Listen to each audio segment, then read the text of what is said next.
All right, you ready to start this? Yeah, baby, let's go. This is Fish's call sheet. This is our very official first one, and I picked kind of the perfect place to start. So the concept of this show is this is where we share the behind-the-scenes view of the entertainment industry, and we celebrate the people who make production possible. And I couldn't think of a better way to start this than to have Jeremey Armstrong, who is, wow, like how long have we known each other? Since 1988? Yeah, 88. We're on, So episode what, one? what's your official job title? My official title is the Property Master. Property master. Okay, so for people who don't know, what do people think a property master does? Property Master, probably what people would think, with not in the relation to television, would be Yeah. hustling property, renting property. Right. I don't know. Some weird bondage property master. But in our thing, I deal with whatever the actors touch. Right. And the gray area is the actors may sit on a chair or sofa, but that's set dressing. I deal much more intimately with the actors and what they touch: computers, watches, rings, food, Right. stuff like that. Well, so I always laugh because I always think a good prop master is like somewhere between Q and James Bond and like Red from Exactly. Shawshank Redemption. Like you can get anything for you. It's just a matter of time, right? It's if you need anything, you go to the prop master because Right. he knows a guy. Yeah, he knows a guy who knows a guy, and he'll I make know sure. a guy. Yeah, I know a guy that can do that. Yeah, and you always have the best tech. Like I think that's the That's biggest right. thing. The cell phones, I'm not sure how we did the show back in the early 90s when we didn't have internet to source things. The expectation now is a lot more because of the internet, but Right. we also have choices to, instead of going and settling on one thing or a choice of two things, I can choose from 100 things and get exactly what I want, what I kind of want, what I think they might want, and another one. And we're good, and get it delivered overnight for free. Yeah. I mean, it's And absurd. and if they don't like it, a lot of it you can send back. In the old days, Exactly. everything was like, oh, I'm stuck with it. No, yeah, exactly. No. So it's fun. The technology is changing, and that's where me as a prop master, I have the most fun with it because I love the new technology. I love the things we're doing with phones to create fake calls coming in, fake texts, It's amazing. doing web pages, stuff like that. It's no longer, the prop business isn't caught up with the technology yet. We're really in front of it, at least on the Roseanne show we are, the Connors. We don't have our phones face down when there's a call coming in and they just pick up the phone. We actually trigger phone calls. We trigger texts. So we try to do things so the actor is never having to force act. We want to give the ability to stay in character and do everything real. And it's just those little things that, in my professional opinion, that just, it's a thing that helps an actor do what they're doing and not have to think about, oh, okay, I'm pretending that phone's ringing. The phone really rings for them. It's amazing because I think it adds an element of authenticity because you're not waiting on a phone call. The phone rings when it's supposed to. You interact, It lights up the way it's supposed to, so it doesn't take an audience member out of suspension of disbelief because you're not going, well, whenever anybody calls me, my phone lights up, and here he is on this movie. Right. It immediately someone in the audience is like, oh, that's fake. Yeah. The phone didn't even light up when it rang. That's one of the awesome things. You've always, Jeremey, done kind of this like cutting edge, been ahead of technology. I think, so obviously that's one of your passions for your job, and it makes 100%. A big difference. Well, and also as a prop master, I'm out building, creating, shopping, getting the show ready to be shot. So I don't get to do what I used to love to do the most, was be on set with the actors and getting to hang out with the actors as much as I do. And through the technology aspect of it, I get to do what I love, interact with you guys and talk you through it and help you through scenes. And it just puts me back in the place that I love to be, that I can't be, because now I'm running the department. So right. How long have you been in the entertainment industry? Well, I've been in longer than you've been alive. It's true. Well, close. No, actually, no. I mean, I started, my first show ever was the first season of A Different World, the Cosby spinoff with Yeah. Lisa Bonet. And I believe that was in probably 1988. So 88, then I left to do the pilot of Roseanne. And then we did the first season of Roseanne that same year. Yeah. So, I mean, it was, yeah, probably what, 30 something years. Gosh, I can't, I mean, because I still feel and act as immature as I did at 18. Well, So, we I still mean, have fun, right? yeah, so I can't believe it's been that long, but the years. Yeah, we still go out and mess around and play catch and act wild. Yeah. We just the next day feel it a little more. Yeah, exactly. You feel it. And my beard now has a big grays in it. So. Yeah, well, look what you guys did to me. Exactly. Oh, we did to you. Yeah, or maybe I did to you. Hey, you own a few of these, buddy. I'm sure I do. Yeah, I like the Godzilla in the background. All right. Yeah. I recognize him. Well, you got to keep some things close. For sure. And picture of Quinny up there. I like that too. Yeah, I still hold on to mine as well. Yeah, it's one of those things, making sure you pay homage to the right people and keeping track of, where you come from. 100%. I can't agree with you more. Like property masters, one of those things that people outside of this business kind of have no idea, right? Yeah. Okay. So what was the moment that you knew you wanted to be in the entertainment industry? Well, I didn't have anything else going really to start with. And a neighbor said, hey, well, I'm working on the show. Why don't you get into this show? And my first day, because I had worked since I was 15 and a half, movie theaters, ice cream stores. So I had a real good work ethic, but I just was I didn't like school. I hated that situation. I didn't like being forced to do that. So I got this job as a PA on A Different World.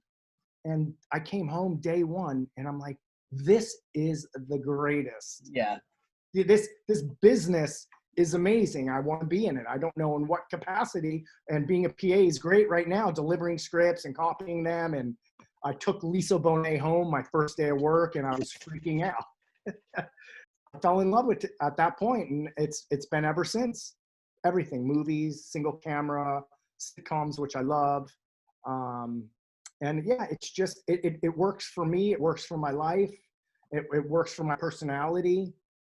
And I just love it. It just kind of happened. It's one of those things where a sliding door, who knows if I did something else where I would be right now. I certainly wouldn't be sitting in my house talking to you. So, I mean, I feel like I'm exactly where I should be. Well, that's how I always felt. I always felt from the very beginning that everything about this thing was magical, and I loved all the people, and I loved what we get to do, and I love that every day is different. Even when the first show ended and I was doing other stuff and working from project to project, and even when I found myself out of this business, I always knew, man, I wanted to be in this business. I mean, yeah. I've done a little bit of everything. I even have a little bit of props on my record, but I'm not in the Jeremey Armstrong category. Hey, Fish, send me your resume. I'll take a look. Okay. We'll always have you on my crew, buddy. Well, I'll tell you right now, you made an impact on my life. And so, when you say the sliding doors thing, I always think to myself, where would I be? Not just without having this opportunity, but without the people that really kind of shaped my life, the people who came in and have made this impact. I mean, we're looking at, what are we, 32 years of knowing each other? For sure. So and it's true. The last 2 years of the Roseanne show was when we really started bonding over fantasy baseball, fantasy football, all of that stuff. And that's when you really started to become a grown-up those last 2 years, because you were a kid and you were having fun and you had to do your schooling as you did the last few years, but you grew into same things we liked. Yeah, so, I mean, that was super, super fun. It's a beautiful small world where you get to work with all of these incredible people. And it really is about building relationships and treating people the right way and having the right interactions, and the right people on a set make every day enjoyable and make the set work. Agreed. But there's also, coming from doing so many different shows, projects, movies, stuff. You spend a ton of time with people, and you come to a place where the show's ending and everyone's like, oh, we're going to keep in touch. We're going to do this, that, and you truly believe it at that time, but you never do, because you're onto a new project where you're doing another 60-hour week thing, blah, blah, blah.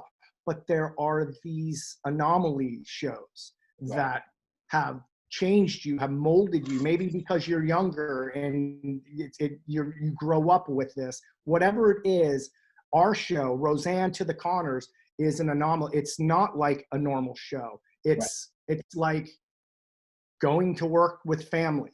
Yeah. And it is, I mean, for a few of us that are original people, it really has made a difference, and it's a different vibe on that set. And it's so refreshing, and it's so easy to work, and it's nice to know, because, it's nice to know that you have some sort of voice. If you have an opinion on something, or you think something could be better, you can bring it up, and you know that it will be heard, and not just, yeah, whatever, just get what we want. They're open. They appreciate your professionalism and your ideas. So, and that doesn't happen a lot. So, I mean, it's an amazing place to be, and you'll never find it again like that. I know I'm 52 now, and I'll continue to work, but it will never be like this. So you come across these things once or twice in your life where you're in the right place with the right people at the right time. Yeah.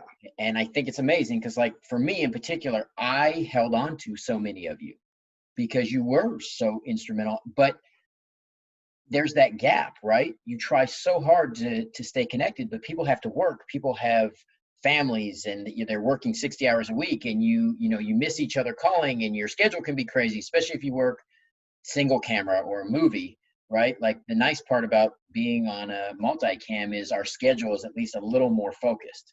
Yes, for sure. You can have a life outside of work as well, which is nice. It's special. It really is special.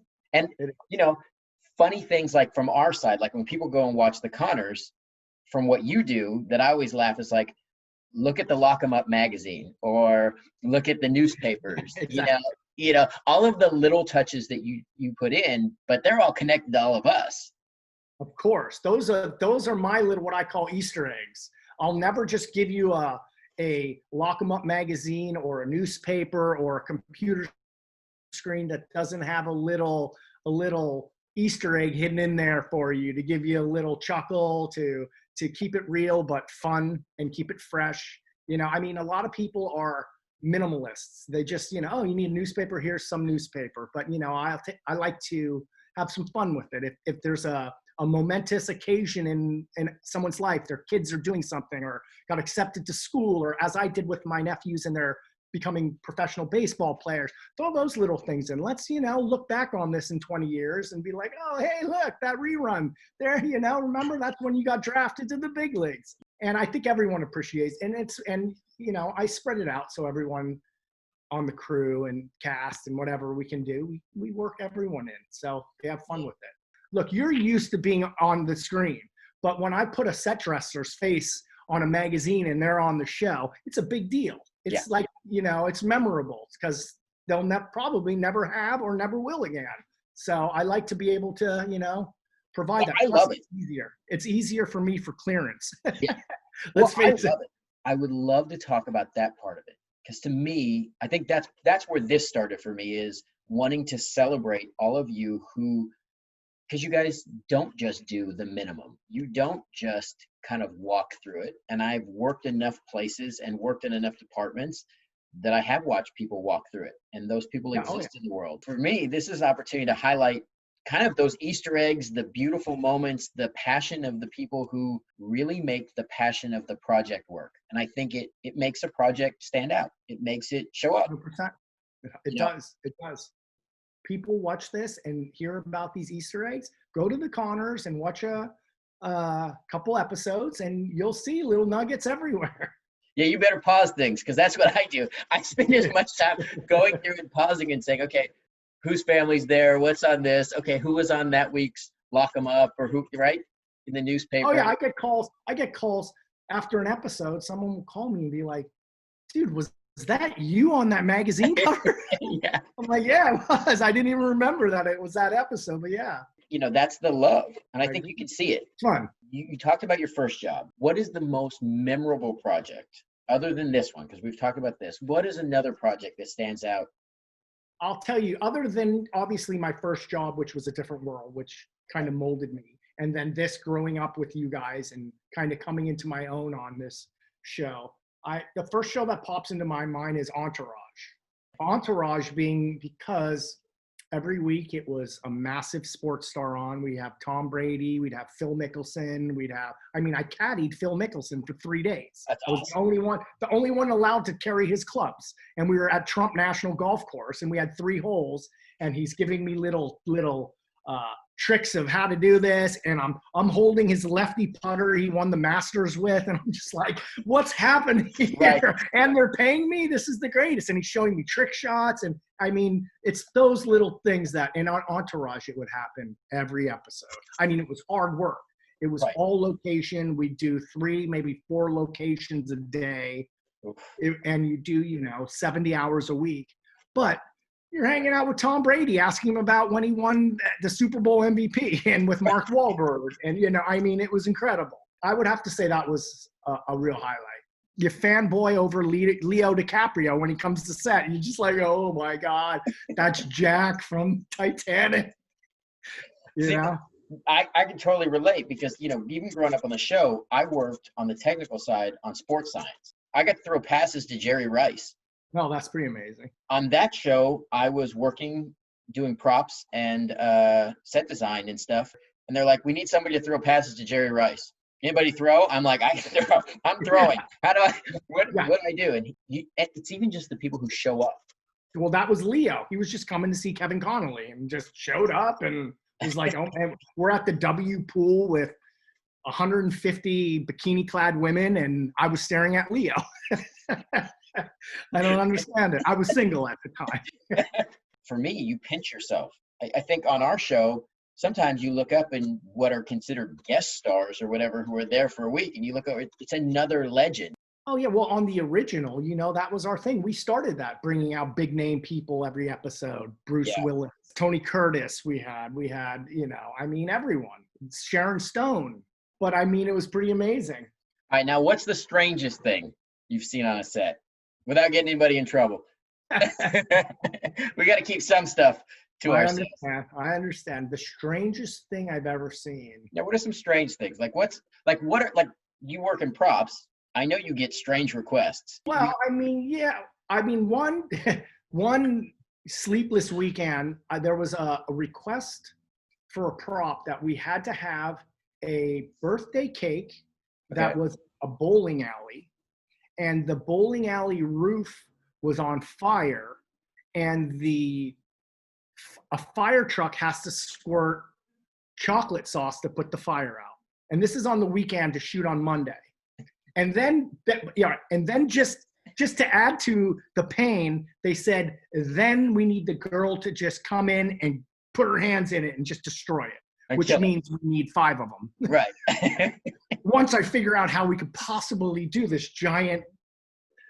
So, I did a lot of Disney shows. So I worked with a lot of kids stuff where there's always a gag. It's a good boot camp, but it's hell on wheels pop-wise. That was a pretty crazy one. We made it work, believe it or not. Somehow or another.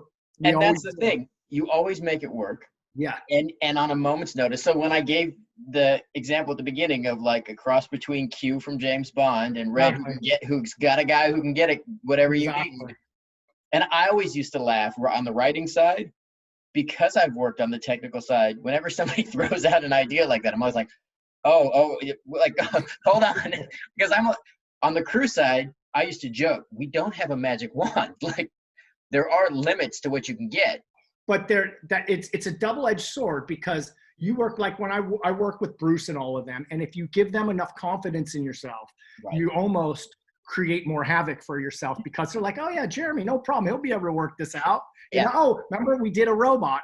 They decided to have a robot. There was no prep to it. We needed a Walmart robot to be built that would move around. And it's like, okay, it's going to cost some cash, but we'll do it. The amazing part is within hours, you have this remote control thing that you can Yeah. send around set that was everything they asked for and more. You Yeah, know? it turned out great. I mean, that was one of my greatest in such short time, and keeping the budget relatively in check. It was one of my greatest successes for real, just because that thing could have been a $30,000 prop, turning Right. it over in 2 days basically, so we could rehearse with it. I wanted to show the network it to make sure everybody liked it. So it was like I got the script on Sunday night, oh no, on Friday night, and there's a robot in it, and I need to have this robot working by, what is that, Wednesday, Yeah. run through. And I needed it a little earlier so I could learn how to run it, because I like to run those things. I don't like to bring someone else in. Again, it keeps me relevant and keeps me in the action, which I like. And it puts a little more stress on me because, I should probably just let a robot guy do it. So if something breaks down, it's on him, not me. Right. I do think, though, and at least for me, speaking as the actor now, I think that we love that you do that and that you're hands-on, though, because for us, we have trust with you. Right. Right? Well, that's one of the reasons I like to do it too. You're familiar with me. You trust me. I'm going to do everything in my power to make it right for you, not for me. You understand the tone of the show and Right. what's going on, because that's the other thing. Sometimes, on the crew side, you bring somebody in and they just kind of do things their own way or are not used to what's going on, and it can be a bit of a nightmare, right? Because Well, right. In our area, there's ebbs and flows when you want to go in and hand someone something or try to fix something, or you just know from being around enough to just let it be. right, And it'll be fine. right. Fix Walk it when the time away, comes. and there's a better time to go. Exactly. So, and some people are just a little too excited and want to just jump in and get into the action. And it only comes with years of experience, but you see all what's happening before it even happens. It's what I call props spidey sense. Oh, you know what? They're probably gonna ask for this because of this. So let's make sure we have a couple of these, because I have a feeling they're gonna say, oh no, that's not gonna work. Let's go with this. And we have it. And 9 times out of 10, that spidey sense is right on the mark. So. Well, that's the thing. That's one of the things about you that's so remarkable is it's not just giving them what they want or what they ask for. It's you do it, and then a lot of times it's not even them. They love it. They got what they wanted, and then the network comes in last minute, or somebody else comes in, somebody else who has a voice and says, "Oh, it's too big. It's too green. It's too whatever." Oh yeah. Oh yeah. And that's where we turn to you. We look at Jeremy. Jeremy just pops out with 3 others, or one that's just a little smaller. Or here's a red one and here's a blue one. You guys pick. Watching projects, I think if you sit back and you watch any television show or any movie, and you look at how many things an actor touches over the course of a scene, a show, a project, that you can manage all of that stuff all at the same time and be ahead, and then still engaging and personal, and it's a real testament to who you are. It's one of the things I admire about you. It's also, I mean, I can't do it all. My crew is paramount, and they're the greatest. And if you don't have a great crew, that's where you have some real holes where stuff can fall through, because I can't do everything. I can't be there all the time. So, you need to find a nice flow. You need to find the right people that you can work with, that understand your style, that you understand their style. And look, you need self-starters in this business, is what I found. You can't possibly tell everyone everything they need to do. They need to know, they need to anticipate, they need to think ahead. And that's what makes a good prop team. And when you don't have people that are just waiting, like, what should I do? That doesn't work for me. I need you to come in and hit the ground running and just look at the call sheet and know what's going on, and let's go. Yeah. And of course, I'll help you. I'll give ultimately it's the look I have to sign my name to. So I'll give my little notes on what I think. I think this would be better if you had it here or filled with this or whatever. But I need them to start the process without me spoon feeding them. And we do that on this Connor show. So it's great. T and Susan, and then all of, the side people who come in, because depending on the week, sometimes you need more bodies. I think that's the other part people don't realize is crews go up and kind of shrink down depending on you have your core. A human being can only do so much. And especially when we're doing it for like run-throughs when we're not even taping, where we're doing essentially the full show nonstop for writers, for executives, for the network. It's fast-paced. Everything has to flow. So some shows, you just can't do it with your normal crew. You need extra people there, especially when there's a lot of food. If there's food scene and a lot of background extras, you need to have a person that just deals with them. So, I mean, yeah, there are a lot of elements, and it's an interesting thing. I think what you're doing here is good because you're going to open up. You're going to pull the curtain back a little bit and see what the wizard's doing back there, you know? That's always been my passion too. I mean, I was lucky. I worked with so many really talented people, and people who were willing to tell me what they did and were willing to let me look over their shoulder and dive through all their stuff and invade their space when I was young. And then as you become older, like you said, you know, we have so many things in common.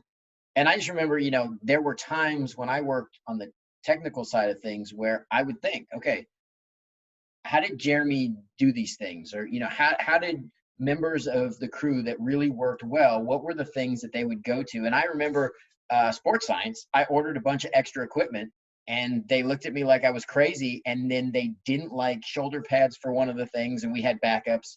And they didn't like one of the balls. We actually got a couple college balls to pull off some things quicker because it was hard with all the moving pieces and everything with all the equipment on. Or, you know, I bought different shoulder pads so I could wire them different with different equipment.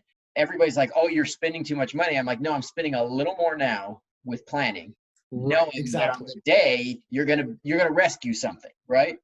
Exactly. Which is what happens all the time. All the time. And look, you can get anything done and buy anything, but if you do have to do it fast, it costs triple, maybe more. So, you know, and if you do a little pre-prep on that, it saves you a ton of heart attacks, and B, it ultimately saves the production money. Yeah. And time. Look, when you have 100 people on payroll, every minute is a lot of money. And I don't ever want that whole production waiting on the prop department, ever. I don't care what's happening. I don't care if they just requested a pink bunny. I don't want them waiting on me to get the pink bunny. I want something there that they can work with until I get the pink bunny. Yeah, I think one other area that we haven't talked about that I think people would find interesting is food, right? Food. You know, food on the prop department. Food is a big thing. And you guys do such a masterful job. You know, Susan and T in your department, you know, you guys have combined this ability to get whatever the look is, but also to adhere to everybody's specialty diet now. Which we do have a lot. In this day and age, it's changed a lot in 30 years. It used to be, whatever, as long as it's warm. Hopefully somewhat warm. Now it's vegan, gluten-free, vegetarian, no dairy. It's like we have our hands full on our show there. I'm a vegan, but I don't eat nuts, but I do eat this, right? Like, again, sometimes it's an allergy, sometimes whatever it is, but people don't think about it. But that could change the course of everything if you get it wrong. Oh, for sure. And I take great pride in making sure if one of my actors is a vegan, that I have options of great, warm, yummy vegan food where I'll go. Like Sarah, I say, well, where do you like? What restaurants do you like? And I'll go. It may take more time and a little more money, but that's what I like to do to make her feel comfortable and happy that she's got food she really likes. She doesn't have to, you know, take a little nibble and just, you know, because that, you see that in the show. Yeah. You see someone's not eating their food that's right in front of them, that more than likely they just think it's crap. And I don't care. I'll do the extra work to make it look and feel and just be a better situation. It's just what I do. It's what I do. But you know what? Always. I hate food scenes. I'm not gonna lie. I'd rather do a poker scene than a dinner scene. And hey, I have to give you a hats off that you always. I mean, Michael is the hidden fifth prop master on the show. Every time he's in a scene where there's anything going, he keeps all the other actors in line. He's resetting stuff for us. He's always helping. So I mean, and that's unique. That's never happened. There's never been an actor helping out the prop guys, at least that I've seen. So, I mean, we appreciate it. And no, we know we love you too. And it's a great thing that you are aware of it. A lot of actors don't even think about and you're aware that, oh no, this card's got to be here because da, da, da, da, and that's what we're thinking. But once we set, for instance, a poker scene and we walk away, well, without a Hawkeye like you, people are just, futzing around, thinking about their lines, moving things around. So the continuity always somewhat can sway a little, but when you're on set, it doesn't sway. It stays straight. Oh, no, you can't move that. That's got to be there. I see you. I appreciate you. Oh, no, it is my pleasure because I respect what you do so much. And I think that's the thing for me is I always try across the board to be respectful of what everybody does. And I love to be able to help to make, if I can make one little portion of it easier, you got a million things to do in a day. I mean, we just talked about it. You're touching everything, moving everything, keeping track of everything, making wishes come true, right? Trying. Yeah. So I love it. It's my pleasure. Like I said, I'll put you in any time, Coach. Okay. Well, I'm always ready. All right. Bring your tool belt. I'm going to pick on you. All right. What's the dream now? What's the dream after you've been in this business for so long? What's the project that you haven't done that you want to do, or the thing you really want to do going forward? Honestly, at this point in my career, at 52 and in 30 some odd years, I think I'd like to do another 10-year show, a sitcom. Something where you build a new idea from the ground. Right. Learn these actors, grow with these actors, and create experience that I've experienced on Roseanne and Connors, and create that for another whole generation where they're, everyone that does a big show like Everybody Loves Raymond, any show that has any significance in modern culture and something like that, where they take it in 20 years, they say, oh, I worked on Roseanne. Everyone's like, oh, wow, really? Roseanne? That was it. It's like, it's a impactful name. I would like to do that one more time before I retire.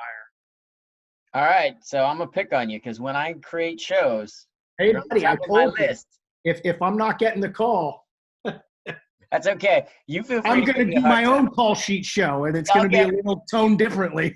Okay. Well, it's funny. I should probably clarify because you and I know what a call sheet is. Oh, yeah, that'd probably be a good idea. But a call sheet is basically a rundown of what's planned for that day and when everybody's supposed to be there, who's supposed to be there, what time, and kind of a layout of the day. It never totally goes the way the call sheet says. Right. Well, now call sheet, the word call is what time you're supposed to be there. That's what call means. So the basis of the thing is a call sheet. What time are you supposed to be here? Every crew member has a time to come in. Every actor has a time to come in. On this, it shows what we're doing in the day, but fundamentally, it's about when you show up to work. Yeah, because anything can happen. And one of the things I love about it is it's the same across the board because everybody's on the call sheet. And listen, the call sheets are really important that people forget about, because call sheets are the things that are paramount in certain actors getting into the union.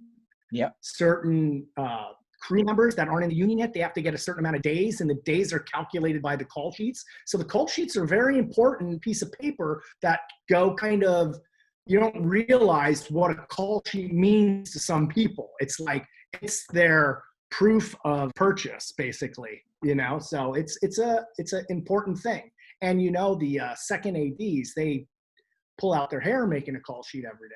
It's not the easiest thing because the schedule's always changing, and then the calls all change for certain people. So it's not to be neglected, and it's not to be not appreciated, because it's a major ordeal.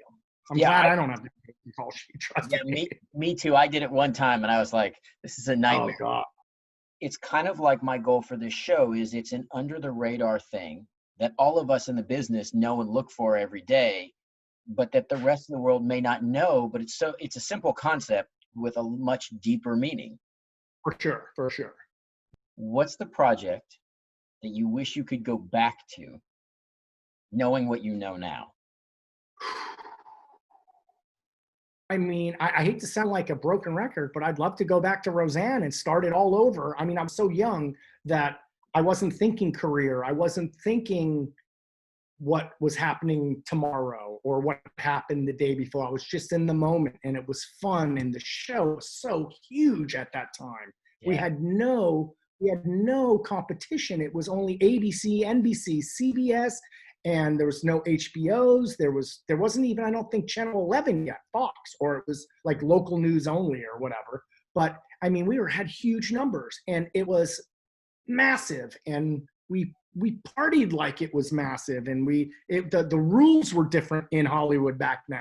Yeah, a lot's changed since then, and I was just a long-haired 19-year-old just on this massive hit show, and we had softball teams where we'd play against other shows, and it was not just a job, it was a lifestyle. Everything revolved around that. We would do trips to Vegas. It was when work ended, the Roseanne show didn't end. It continued on in some different format. And that's what I would love to do again. That's what I miss the most. And we have an element of that back on the con. Granted, there's only probably 10 of us from the original show, maybe 15 with writers and actors, but it's still there, and we all feel it. And I think the way the show's done, everyone that's new to the show on the crew feels it also, because they're all accepted like their family from old school. I mean, they may not have been there, but because that's the vibe that we've kind of built on the set, it's contagious, you know. It's just a different feel. It's a flow I've never felt before in a show. Yeah, real calm, and we get it done, and we put out a good product, a great product. I mean, and the shows are written so great with such, and keeping in the true Roseanne form, we deal with issues that no other sitcom will deal with in a serious way, a poignant way, and we still make fun of it. Yeah. And that's a hard line to walk. And I don't know how they write, because I couldn't do that, but they do it consistently, and that's what makes it so unique as well. Yeah, I agree. I'm sure you would agree. Yeah. Yeah, I mean, and that's the thing is, that's the special part. The special part is what you get to do. That's why I always said, like, when they asked me about coming back, this is one of those shows where you're willing to come back because there's so much left to do, but also because you get to do the darkest, most serious topic, and then you get to find something funny or joyful about it, or you become the joke while you're dealing with something tough. Yeah. Oh, yeah. No one's off limits. That's the beauty of it. Yeah, and I love that. And I think, you know, and kind of that's how we are a little bit off camera too, is, you know, we've always been like, we tackle things with humor, and we've dealt with everything. That's for me too, is I want to start shows like that, a 10-year show, because what you do is people meet their spouse on the show. 100%. We lose people along the way, and we lose loved ones, and we share stories, and people meet new people and meet new partners, and people go and leave the show and start new careers. You watch them kind of change media in their own way, right? So you watch this breeding ground of creativity. But you need, unfortunately, in television, the attention spans of the network and people are so short that it's such a, what do they call it, a pink whale or whatever, to get a show that lasts for 10 years. Yeah. So, I mean, you need a show to have some years built into it before that really truly starts to happen, you know? So it's hard. It's really hard to get to that point. But they're out there. I mean, look at Big Bang. They did 13 years. Yeah. So they're out there. We can do it. We just need to get lucky. You got to get lucky, and fire's got to happen. You know, you got to have the perfect storm, the right writers, the right actors, the right time for people to want to watch it. I think it's the right production, the right crew, everything. I think they all come together at the right time. The right people show up, and it makes it special. The details make it special. For sure. I mean, there's some shows I've done I think are great, and they don't do anything. And shows that pilots I've done that I thought were terrible, which I won't mention, were big hits. We're big hits. You know? I know. So, I mean, I don't know. I figured out that I'm a good prop master. I'm not a good network controller. Well, it's funny too, because sometimes you work on a project and there's so much talent, or it's so great, but it's the wrong time, or the whatever it is, like it just doesn't go. And then later you're like, how did we not go? Exactly. I'll never know, but they have their little their method, I guess. I mean, TV's still on, but I mean the ratings, it's so diluted now. We will never see the ratings like we were doing back in the good old days. I mean, No, I mean, we were averaging, I think something I read the other day said we were averaging something like 23 million people or 24 million people a week. God, I even thought it was more than that. Well, that's what I'm saying. But I'm saying as an average along the way, right? Okay. Like, so in our height, close to 30 million. Yeah, 35, maybe even 40 million some. That's crazy. And those numbers are insane, especially for now. I mean, there's just so many more options and places, and, and it's changed a lot. We joke with ABC because I started so young, I'm almost like the youngest dinosaur because I remember what the business was like 30, 35 years ago. Oh, yeah. I mean, I remember the aha moment for me growing up in this business was I was always all the old timers, the old time union guys, like, oh, look at you, you're so young, this is great, this is the guy. And I didn't care what that meant, and then all of a sudden I'm not the young guy anymore. Right. I feel like I'm the young guy, but there's these little pipsqueaks running around that I call young blood. Yeah. I'm like, wow, I've actually grown up in this business. I'm not the young guy. I mean, I'll give them a run for their money. Trust me. I might be older than them, but yeah, I mean, at some point you transition from the young guy to the old guy, or not the old guy, but the middle of the road dude. The experienced guy. The experienced guy, right? Experienced guy. We'll go with the experienced guy. Because I came in so young, I get to be extremely experienced at this age and still have all my wits about. I'm not one of those crusty old time union guys. Give me some time. I'm sure I could get to it. Well, the hope is for you to get 2 or 3 more really great long-term jobs. 2 would be great. and to keep you that happy guy who goes the older, experienced guy who never becomes crusty. Well, I don't know. Let's see. What am I, 52? Yeah, I guess I got to get to about 65. Okay. 65, I want to be 65, healthy, and then I want to grab my wife and I want to travel the world. I mean, we still are doing it now, but I would like to have no ties and, enjoy it until I enjoy the next thing, whatever that is. My dream, if I could make it all work, is to be one of the reasons that you get to retire and go do that. Hey, buddy, I love it. Then to get postcards. I want postcards as you're traveling the world. Tell me where I'm supposed to be going. You get me on that 10-year show. I'll send you postcards with the croissant of the day or whatever. Okay. You ready for the rapid fire that I ask everybody? Let's go, baby. Let's go. What's the first thing you look for on a call sheet? What's the first thing? I guess just my call time. Okay. I mean, it's not a great thing, but that's it if you want realism. Yeah. Okay. What's the last thing you want to see on a call sheet? 12 people, food scene. That's bad. Right. Lots of work. Lots of chaos. Yeah. What's the one thing you want to see when you get to craft service? The one thing I want to see when I get to craft service, Thai food. Okay. Okay, I didn't know that. Thai food spread. Oh yeah, that makes my heart pitter patter. Okay, now what do you hate to see? What's the one thing you get there and you're like, uh-oh? A nice fresh box of sprinkled donuts, because I love them. And you're like, oh no. And now it's all my decisions I thought I had in the day are gone, and now there's just one big decision. How do I walk away from this?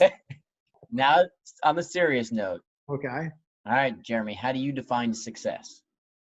How do I define success? I think success for me personally is a feeling of being in the moment, not just at work, but just in general, feeling good about where I'm at, providing for my family. That's a heavy, fast question. It is, but I like it because you know me. I think a little deep, but I love what you said. It's being comfortable in the moment and not having any obviously normal worries, but feeling like you provide properly, that you provide for yourself properly, and that you're just in a good place mentally. It's hard in this business and just in life in general to stay in a positive mind frame with everything that's going on now. And even before this quarantine, there's a lot of, things that can freak you out. And I think success for me is driven by being happy. Okay. I can feel happy and I can see my family smile and be happy and my parents be happy. And then that is success to me, whether I have no money or not, or I have tons of it. It's about quality of life. And that doesn't equate to money at all, for me at least. Granted, I spend a ton of it, but it doesn't, that's not what defines my happiness. Right. My happiness is more on a spiritual happiness through other people, really, for me. If I see other people happy and content, that makes me happy, and that is success to me. All right. And how do you measure up to that definition? How do I measure up to it? I think, I have my moments where I question my own happiness sometimes, but when I look at it in totality, not in just day by day, I'm very happy with what's going on with my life, my family's life, my career. 30 years ago, I didn't know what I wanted to do. 30 years later, I'm totally happy and love what I do. And there's no rhyme or reason for it. I could have not been doing this at all. It just happened. I fell into the right place, and I took to it, and I had the personality that kept me in the loop. And, I left for a couple years to go play music because I always wanted to challenge myself. I never wanted to take the status quo. I needed to push myself. I needed to try things. Because at 18, it's young to all of a sudden have your career and not move. Yeah. So I challenged myself, and we had good times in it. And I don't know if you've ever seen any of my old band footage, but it's pretty comical. My hair's down to, It's on the request now. Okay. I have some. I'll email you some video. Okay. You can put this at the end of the episode. Okay. The one thing I'll say is, being completely honest, from my perspective, man, are you living up to your definition? And it inspires me. Well, I appreciate that, Mike. That means a lot from you. You're a humble dude. You're a good guy. To the core. You're always there to help everyone out. And I think if you took a poll on our set of who's the most helpful, upbeat, like team player, I think you get 95% of the votes. Only because there's a couple knuckleheads on this crew. That's a great.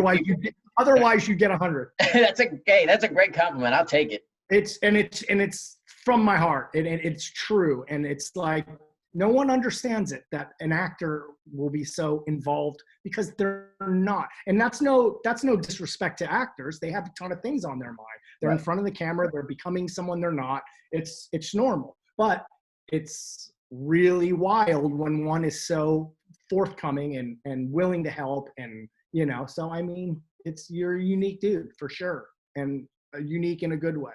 So I give you props on that for sure. That's maybe the best compliment I can get. It's the truth, man. It's very easy to say. You don't even have to think about it. It just comes out because it's so true. So. All right. So what's the one thing you want on every set, Jeremy? The one thing I want on every set, I want flow. I want flow where everybody knows what they're doing, and everybody knows what everyone else is doing, and no one's gets in the way. There's no quicksand. It's like everybody, it's like a dance where everyone, when we're shooting and makeup comes in and hair and set dressing's there and we're resetting props and the actors and we're just like flying around. There's a flow. There is a flow. And when you're in that flow and everything's going, it's music to my ears. It's a symphony. It is a symphony. I think that's the thing that makes it special working on a great project is you get into flow and there's more periods of flow, right? Oh yeah, it's almost a constant flow. I have guests in the audience, they come down and they'll say, it's amazing what you guys do, how there's so many people and you guys are just, everywhere doing this and this, and they can't understand it, and they have anxiety watching all the different things being reset while there's 100 people in the set, and then we go and do it, and then it's a cut, do it again, or we're going to start 30 seconds into the scene, so you have to know where everything starts now because the scene is halfway done. So Right. I mean, that flow, man, that flow, not everybody has it. It's a unique thing to have. So when it's there, boy, you feel it. You feel it. That's what I love to see on For an set. actor, I think that's one of the things that brings out the best in people is 100%. it's feel like not having to worry about any of that chaos, knowing people have flow. That's like a perfect it's a perfect example. Flow can't be worked towards. Flow just happens. It's just some sets, there'll never be flow, and everybody's good at what they do, and there's just not a flow. It's I can't explain when you fall into that flow mode, but it's happens more than it doesn't on our set. So that's what makes it pretty. That's what I love to see on the set more than anything, except your handsome face, of course. Okay, good job. Thanks for the plug. Checks in the mail. Checks in the mail. That's what I'm saying. 90064 this Okay. time. Okay, what's the one thing that you would eliminate then? You said flow is the thing you want. What's the thing you'd eliminate? What would I eliminate without trying to be funny about You can be funny. I think just negativity. Negativity. Someone that never. There are people that when something changes, they just get aggravated. They don't want to do the extra work for it. It's like, oh, why can't we just?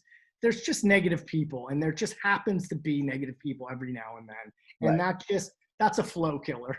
Yeah. That's 100% flow killer. So I mean, I just like positive and yeah, sure, we'll get it done, or yeah, let me look into it. Let me see what we can do. That's what I like. Just the kind of like, oh no, I don't have it, or can't do that. That bums me out. Okay. Get rid of that. What's the best thing you've ever gotten from a project? The best thing I've ever gotten from a project? Yeah, from working on something. What's the best thing? I've gotten a legacy. People look back when I turn a resume in to get a job. Right. And people look at my work and they're like, wow, you've done some amazing things. And that kind of defines you when you go in and you're looking for a new job.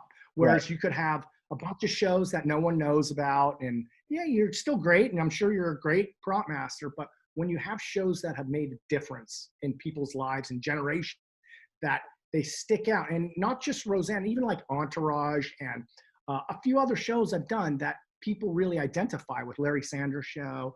Yeah. And it's like, I'm trying to, you always ask yourself, what are you going to leave? When you die, are you just gone and that's it? I mean, eventually all your friends and family will die, but is there something left behind? And so for me, working on a show that I know is going to be around probably long after I'm gone, it means a lot to me to have my name in those credits, even though they fly by, and most people that if you're not looking for it, you don't see it. But that's my little piece of history that I'm trying to leave, that some other prop master somewhere down the lines, like, who did this one? And he's going to pause it there and see Jeremey Armstrong. And I'm going to say, all right, I've done my job. Because I'm not in front of the camera, except if you look at my lock 'em ups. Maybe I need to start doing more lock 'em ups for my legacy. Hey, you definitely They're all mine. They're all mine. The camera. But yeah, so I think that's what it is. You know, I'd like to be remembered as a good guy, number one, a good family man, and I work hard, but as hard as I work, I have equally as much fun as I work. Trust me. I'm having a ball. I'm not always working. Yeah, I think that's the nature of it, right? Is finding fun in what you do and loving this legacy. You know, my last two questions that I want to ask everybody are, you know, how do you want people to work with you to remember you? And I think you kind of answered is you want to be that joyful guy. You want to be that guy. You want to be exactly who you've been for the last 30 years. Jeremey. Exactly. And ultimately that question is, I want to be thought as authentic, you know, and this is not a joke. It's not me doing something to try to just make the days fast. It's just who I am. And I found that I maybe haven't always been that way, but I found that way works best for me, for the people around me, and it helps more people than not by staying positive and being willing to do whatever you need for the project. If you love the project as much as I do, as much as you do, you'll do anything to make sure it's done right, even if it's not your job. And that's important. And that shows. Yeah, that's why I try to do every day. People ask me sometimes, you're kind of retrospective and introspective, or man, that's a really good quote or a really good thing you posted online. And I always laugh because what you just said, you're part of the reason why. I am a multitude of all of these wonderful people that I work with, and I tried to take the best pieces.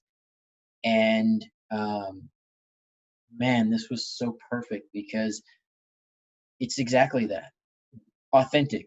I want to be authentic. I want to do one or two things every day on a set that makes somebody else's day easier, that makes somebody's life easier, that makes something a laugh. meaningful. Yeah, a laugh, a joke, a moment. How are you?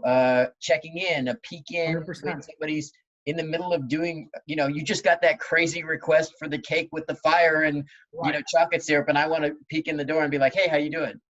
Exactly. And you don't know how much that potentially could help someone who's maybe having a horrible time with a sick parent or something, and just someone saying, hey man, how you doing today? You all right? If you need anything, let me know. It's like the extra step.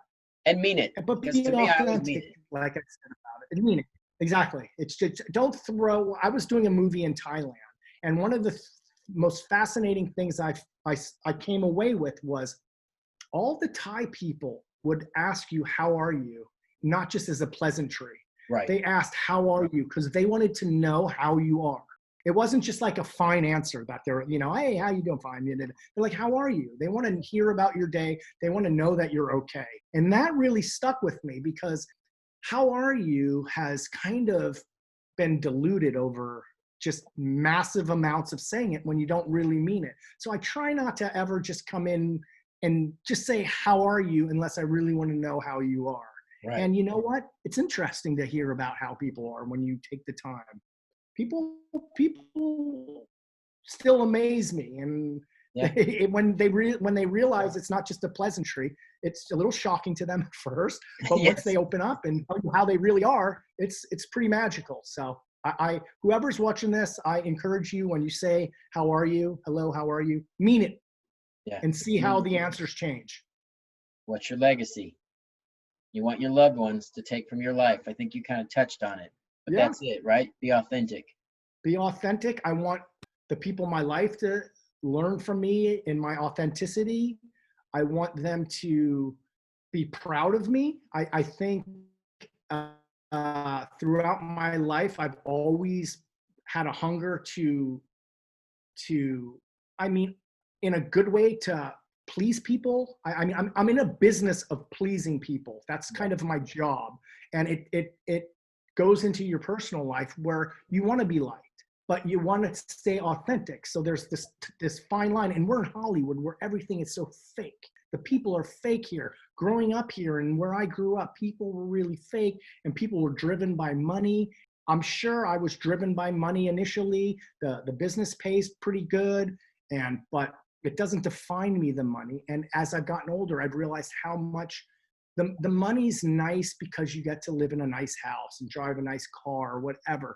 But all those things have no deep meaning. And I found the deep meaning is my relationship with my wife, with our son, with my parents, my brother, my cousins, my friends. Those are the things that it drives me. And as I get older, I want to get to know these people on a different level as well. As I'm maturing, I want to mature with them and dig deeper into them and think a little less about work, And so that's what my goal is. I'll let you know on the next episode. I love this. Thank you, Jeremy. No, man, thank you. It's really fun. And I think you're the perfect guy to pull the curtain back and shed a little light on us carny folk. Yeah, well, we're all in the carnival together, so. That's right. It's we always say one of my assistants, Mike Warga, we always said that the crew is just a bunch of carny folk. They all threw together that magically, through all our different little interests and powers, make these shows happen. So we're just the carny folk here to work, look at the call sheet and see when we come in. Thank you, Jeremy, so much for coming on. You were the perfect first guest. And our job here on Fish's Call Sheet is to share the incredible people who make production possible.